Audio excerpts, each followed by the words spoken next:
એનાથી વિશેષ કહું તો બહુધા તવ વાક્ય, મહારાજ તમારા વાક્યો એવા છે કે સાંભળવાથી માણસને ભગવત અનુગ્રહ થાય.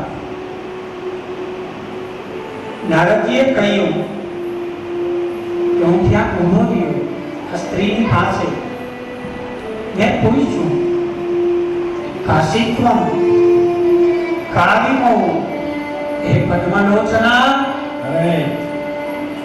પરિચય માંગ્યો. કાશીત્વમ તમે કોણ છો? વદદેવી સવિસ્તાર, તમારા દુઃખનું કારણ તમે મારી પાસે કહો. સવિસ્તાર વિસ્તારથી તમે મારી પાસે કહો. ત્યારે આ સ્ત્રીએ જવાબ આપ્યો, કહ્યું પ્રભુ અહમ ભક્તિ દીક્ષાતા ઇમો વેદનયો. મહારાજ હું ભક્તિ છું.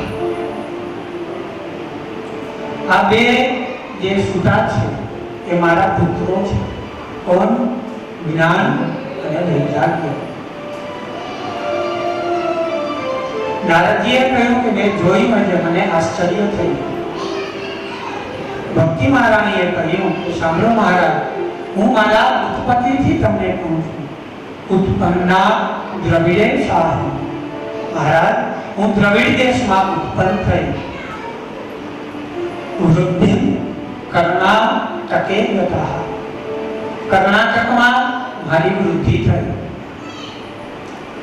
કશ્ચિત મહારાષ્ટ્રે. હું થોડો સમય મહારાષ્ટ્રમાં ગઈ. ગુર્જરે જીર્ણતામ ગતા. મહારાજ હું ગુર્જર પ્રદેશમાં આવી તો હું જીર્ણ બની ગઈ, મતલબ કે હું વૃદ્ધ થઈ.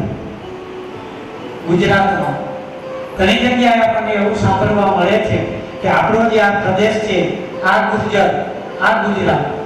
ભાગવતમાં જે લખેલ છે એ ગુર્જર પ્રદેશ આ નથી.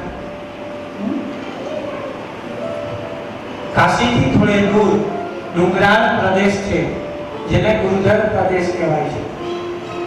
એ પ્રદેશની વાત છે, આપણું નથી.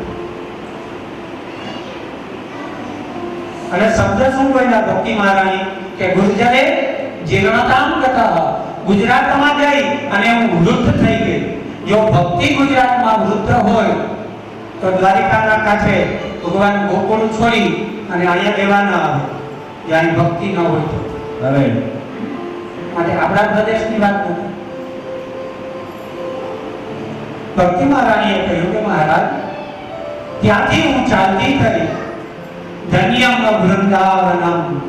પણ હું મહારાજ વૃંદાવનમાં જેવી આવી ફરીથી હું યુવાન બની અને મારા બે પુત્રો છે એ વૃદ્ધ થઈ અને આ પૃથ્વી ઉપર પડી ગયા છે.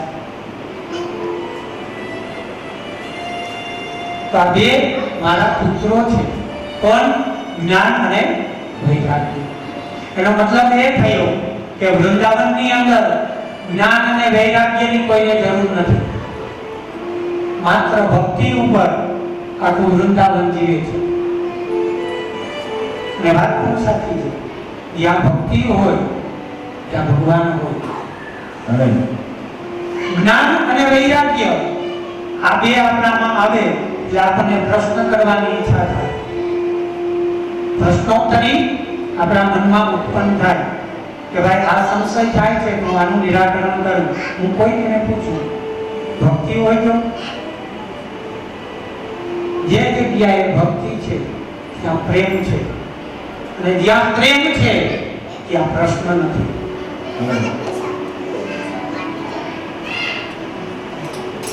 એટલે કૃષ્ણ નારાયણની, કૃષ્ણચંદ્રની એક પ્રેમ લક્ષણા ભક્તિ છે કે એમાં માત્ર ને માત્ર પ્રેમ જ છે. ભગવાને એ ભક્તિ બતાવી, માત્ર પ્રેમ. અને જ્યાં પ્રેમ હોય ત્યાં નિત્ય નિરંતર તમારે ખોવા માટે તૈયાર જ રહેવું. આ પ્રેમની વ્યાખ્યા છે. પ્રેમનો અર્થ જ એ છે કે મને જે પ્રિય છે એને હું આપું, એ રાજી રહે. એ બદલામાં કઈ આપે ના આપે એનો અર્થ નથી. એ રાજી રહીએ. રાજાજીએ શું કહ્યું? પ્રેમ લક્ષણા ભક્તિ કરી ત્યારે એને ગોવિંદની પાસે કઈ માંગ્યું છે? નથી માંગ્યું. આપ્યું જ છે. માટે રાધા કૃષ્ણ બોલાય છે. નહીં તો ભગવાનને લગ્ન તો લક્ષ્મણીજીની સાથે કહી. તો ત્યારે કોઈ એમ કીધું કૃષ્ણ લક્ષ્મણીની ધૂન બોલાવો.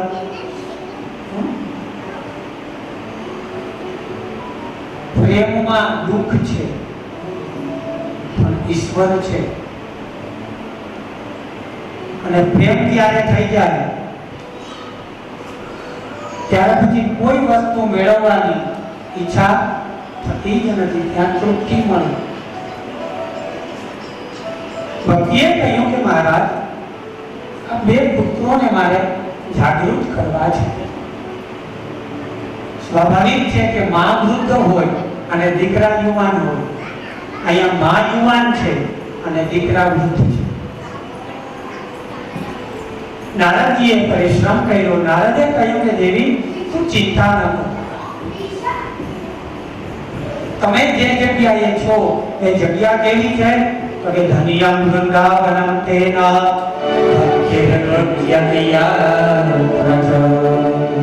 દેવી તમે એવા સ્થાનમાં છો કે જે જગ્યાએ નિત્ય નિરંતર ભક્તિ નાકારમ કરે છે. તો તમે ચિંતા ન કરો. તમારા પુત્રોને હું જાગૃત કરીશ. ભક્તિ મહારાણીએ બે હાથ જોડી અને નારદજીની સ્તુતિ કરી છે. કહ્યું પ્રભુ જયતિ જગતિ માયા યસ્ય કાયાધવસ્તે વચન રચનમેકં કેવલં ચાંતલ્ય ધ્રુવ પદમપિ યત્કો યત્કૃપાતો ધ્રુવોયં સકલ કુશલપાત્વં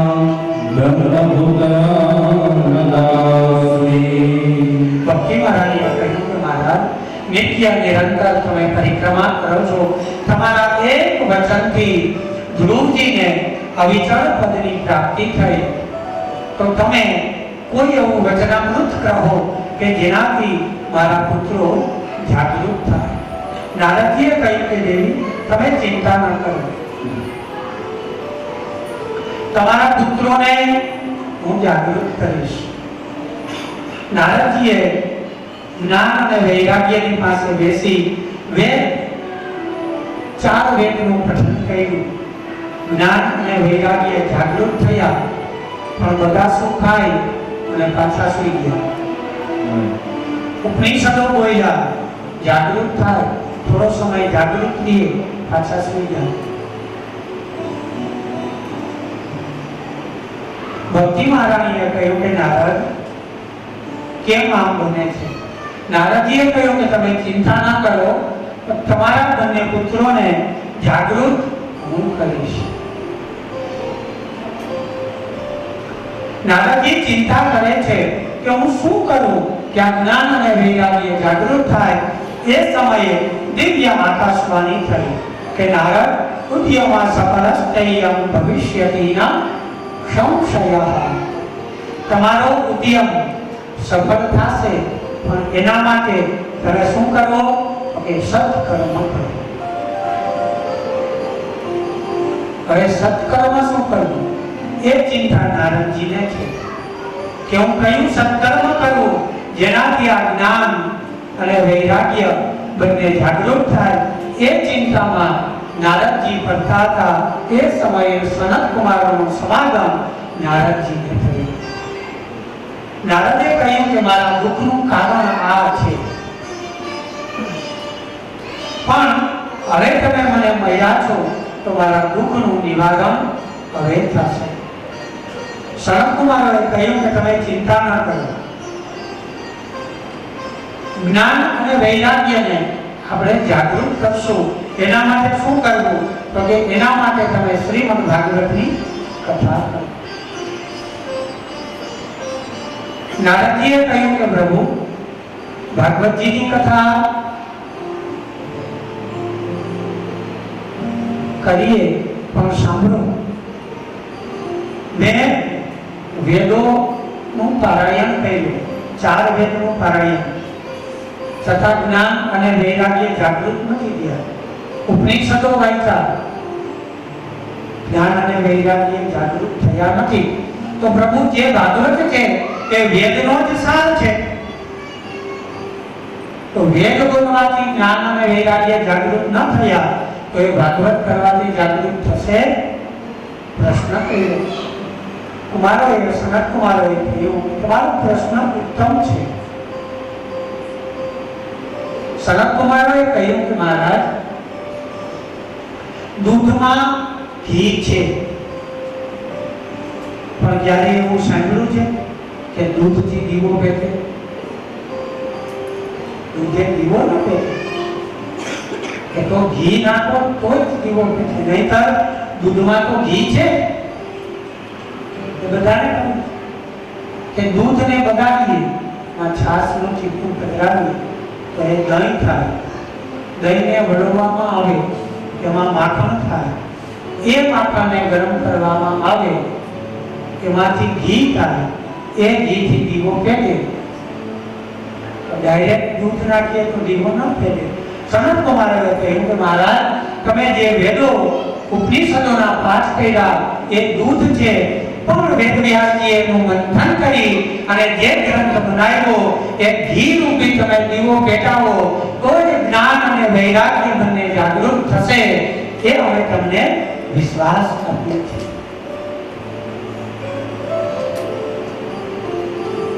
નારદજીએ સંકલ્પ કર્યો કે જ્ઞાન યજ્ઞં કરિષ્યામિ સુખશાસ્ત્ર કથોજ્જવલમ. સંકલ્પ થયો એ સમયે નારદજીએ કહ્યું કે મહારાજ, વક્તા કોણ થાય? ભાગવતની કથા કરું, પણ કથા વાંચે કોણ? નારદજીએ એક સમયે 4 સનત કુમારોને કપાળમાં તિલક કરી અને ગુરુની દીક્ષા આપી અને કહ્યું કે મહારાજ, તમારાથી મોટા વક્તા બીજા મને મળે પણ કોણ? વક્તાની દીક્ષાને ગ્રહણ કરી સનત કુમારો ગંગાના તટ ઉપર જે જગ્યાએ જ્ઞાન અને વૈરાગ્ય બંને સુધા છે ત્યાં આવ્યા છે. એ સમયે દેવતાઓને પણ ખબર પડી કે વ્યાસજી સનત કુમારો ભગવતની કથા કરવાની છે. એ પણ કથામાં આવી અને આજુબાજુ બેસી ગયા, કઈ બોલતા નથી. કારણ કે વ્યાસજી કથા કરવા બેઠા અને સનત કુમારો કથા સોનકજી વાંચતા હતા ત્યારે અમૃત લઈને આવ્યા હતા, એટલે કથા સાંભળવાનો મોકો નતો મળ્યો. આજુબાજુ વિચાર કર્યો કઈ પ્રશ્ન કર્યા વગર બેસી જાય. એ સમયે દેવતાઓ પણ આવ્યા છે, નદીઓ, પર્વતો એ પણ બધા દિવ્ય સ્વરૂપને ધારણ કરી અને કથા સાંભળવા માટે આવીને બેસી ગયા છે. ઋષિઓ પણ પધાર્યા છે. ભૃગુ, વશિષ્ઠ, ચવન, ગૌતમ, મેધાતિથિ આ બધા આવ્યા છે.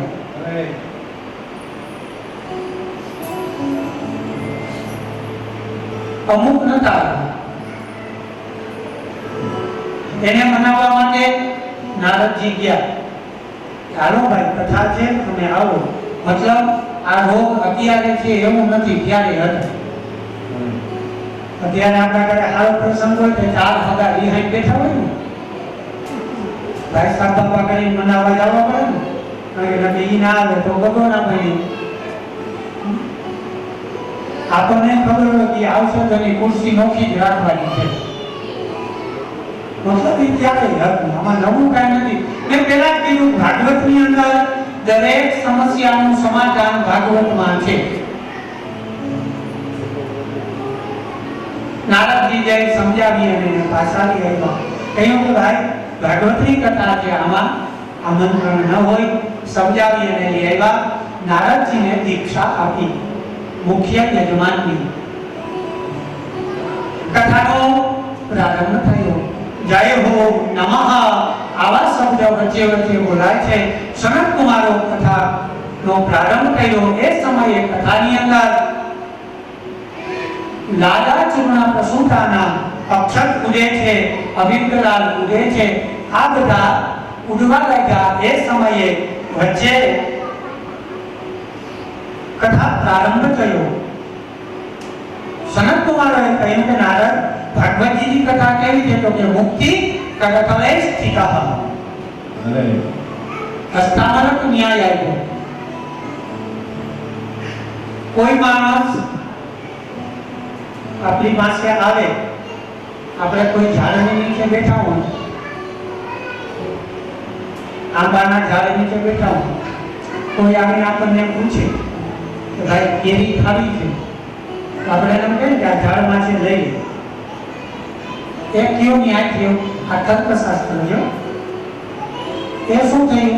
વૃક્ષામૂળ, આ ઝાડવામાં છે, તું લઈ લે.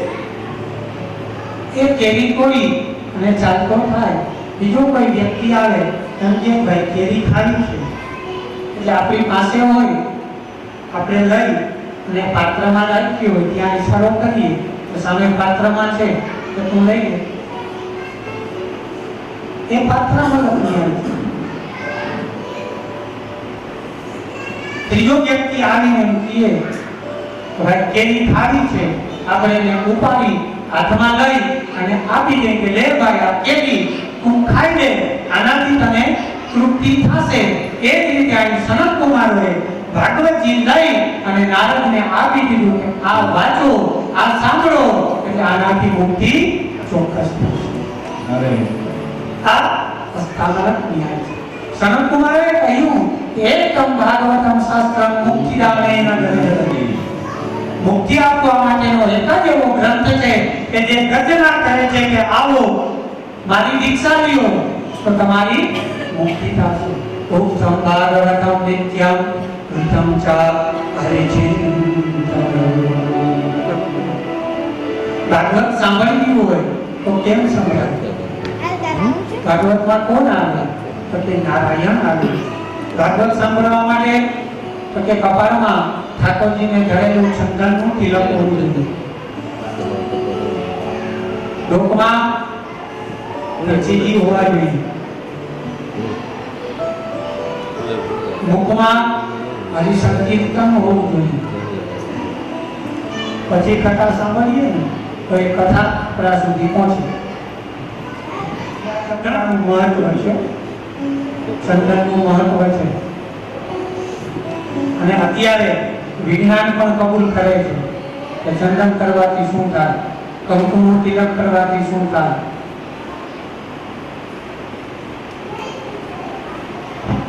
નારદજી કથા સાંભળવા બેઠા એ સમયે સનત કુમારે કહ્યું કે અમુક માણસોને ધિકાર છે. કેને ધિકાર છે?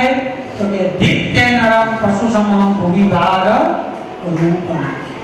નારદ સનત કુમારે કહ્યું કે જેને એક વખત પણ ભાગવતજીની કથા નથી સાંભળી એ વ્યક્તિને ધિકાર છે. અરે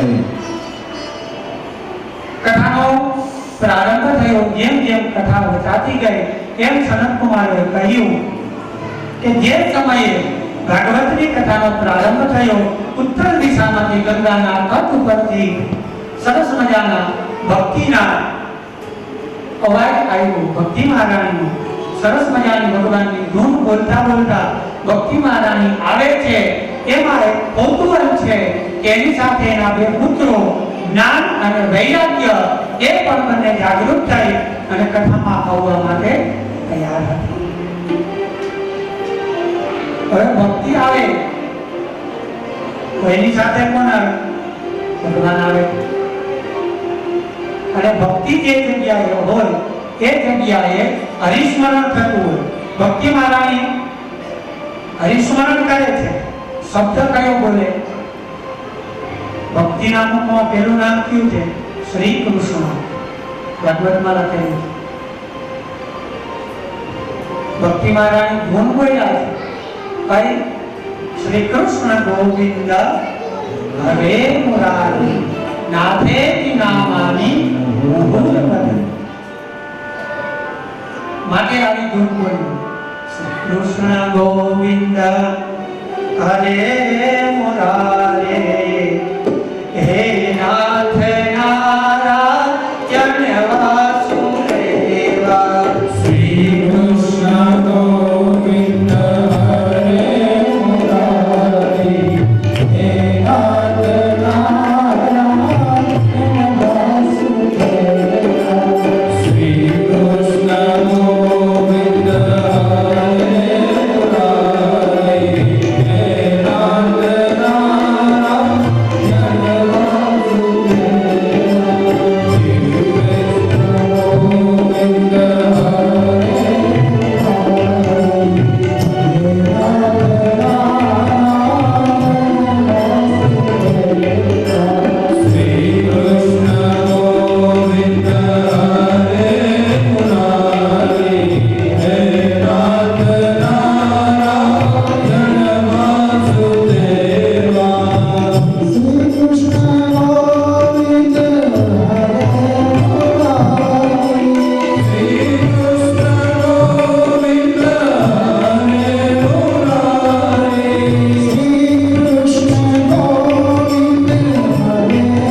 યજમાન પરિવાર જેના ખાંડા બાંધ્યા છે એ લોકોએ બરોબર કેટલા વાગે 8 વાગે પૂજાના રૂપમાં જે જગ્યાએ ભગવાનના આપણે સ્થાપનો કરેલા છે ત્યાં પૂજા કરવા માટે 8 વાગે પહોંચી જવાનું છે એ ફરજિયાત છે. કાલથી તમામ નિયમો લાગુ કરી જશે. 8 વાગે મારા ગુરુદેવો પૂજાનો પ્રારંભ કરી દેશે. શબ્દ ઉપર ધ્યાન દેજો. કરી દેશે. યજમાન કદાચ ન પહોંચી શકતા હોય આજે બ્રાહ્મણોને આપણે કાંડા બાંધી દીધા છે. તમારું પ્રતિનિધિત્વ કરી અને તમારી પૂજા પ્રારંભ કરી દેજો. યજમાનની વાત જોવામાં આવશે નહીં. જેને પૂજા કરવી હોય એક્ઝેક્ટ 8 પૂજાના રૂમમાં પહોંચી જાય. 8 વાગે પૂજાનો પ્રારંભ થઈ જશે. કારણ કે 8 દિવસનો આપણો આ પ્રોગ્રામ છે. લગન હોય એમ કહે કે દીકરી બીજી બાબતમાં ગઈ છે, કલાક પછી ફેરા મોડા કરજો તો એ લગનમાં હાલે. આમાં ના હાલે. કારણ કે તમે અડધી કલાક મોડું કરો, હું અહીંયા આવીને વ્યાસપીઠ ઉપર બેસું એટલે અડધી કલાકની કથા મારે વાંચવી પડે અને એ કથા વાંચવામાં મારી આખો કથાનો ક્રમ વિખાઈ જાય.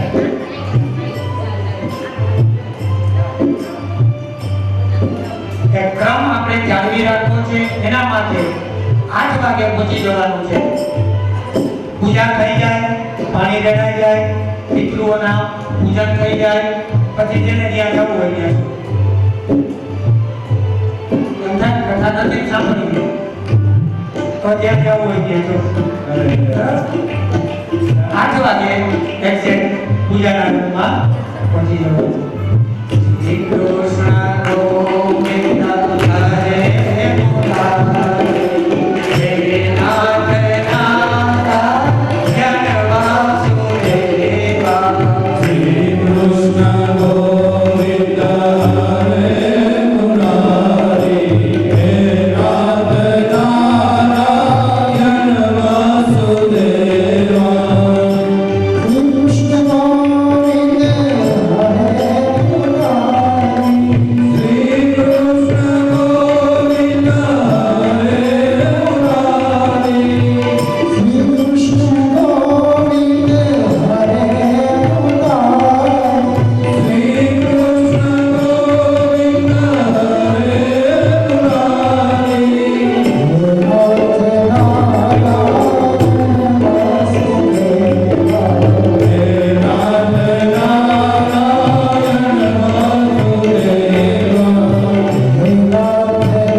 Hallelujah.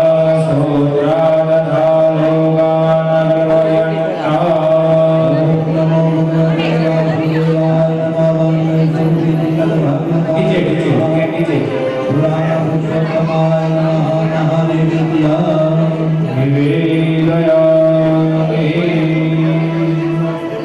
ओम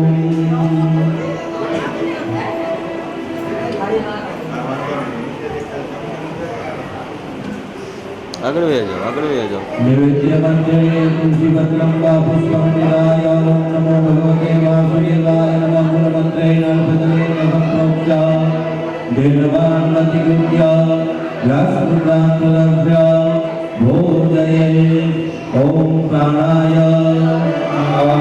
ओम अपानाय ओम ज्ञानाय ओम उदानाय ओम सर्वाङ्गुलिभिर्भमानाय स्वाहा इति मन्त्रेण नैवेद्यं निवेदयामि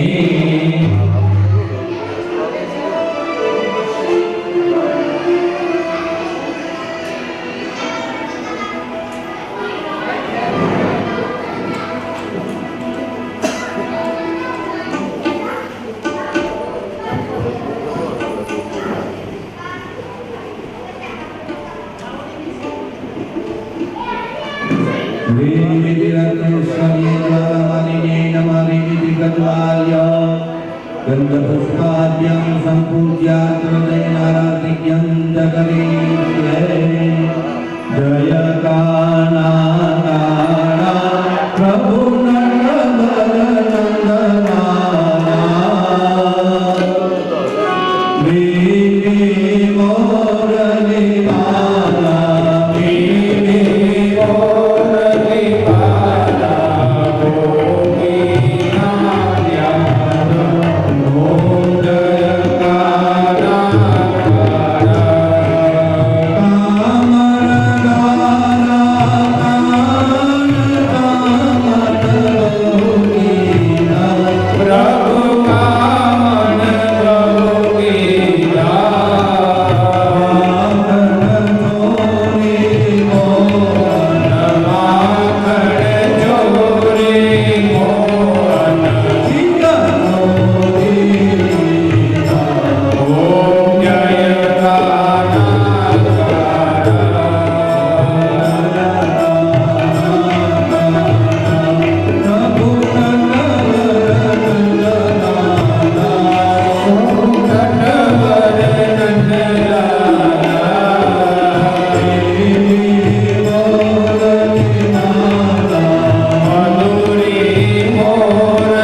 દેવી દેવાદિવંદનમ જમણા ભગવતજીને પિતૃ દેવતાઓને આરતી અર્પણ કરી દીધું.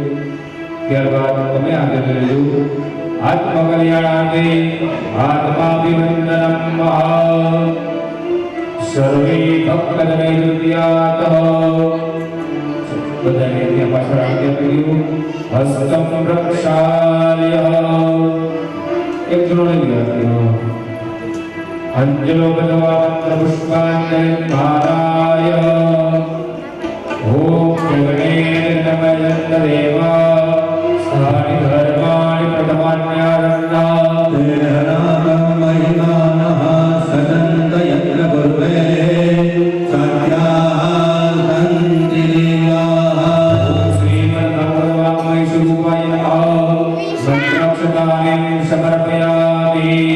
વેદાંત બોલીને ભગવતજીની ક્ષમા પ્રાર્થના કરી દેવાની. ભૂલ ચૂકની માગી દેવાની. ત્વમેવ માતા ચ પિતા ત્વમેવ બંધુ ચ સખા ત્વમેવ ત્વમેવ વિદ્યા દ્રવિડં ત્વમેવ સર્વં મમ દેવ.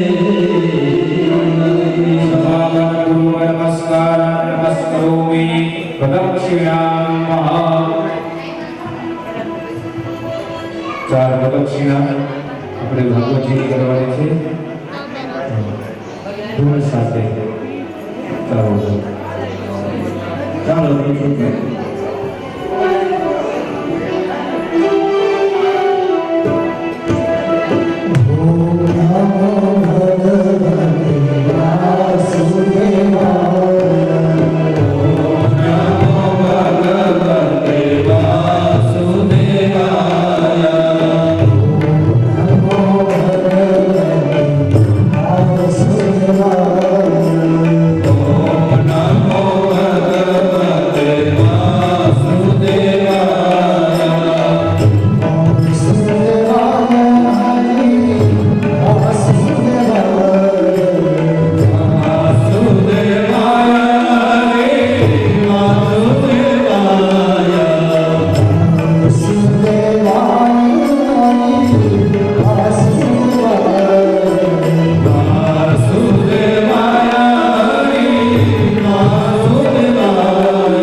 વડીલો મારાથી વડીલોએ બધાને વંદન કરી દેજો.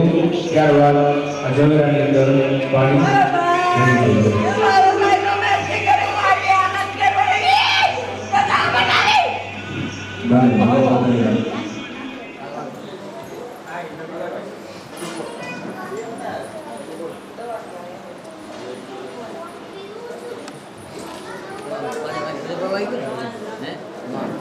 Baik,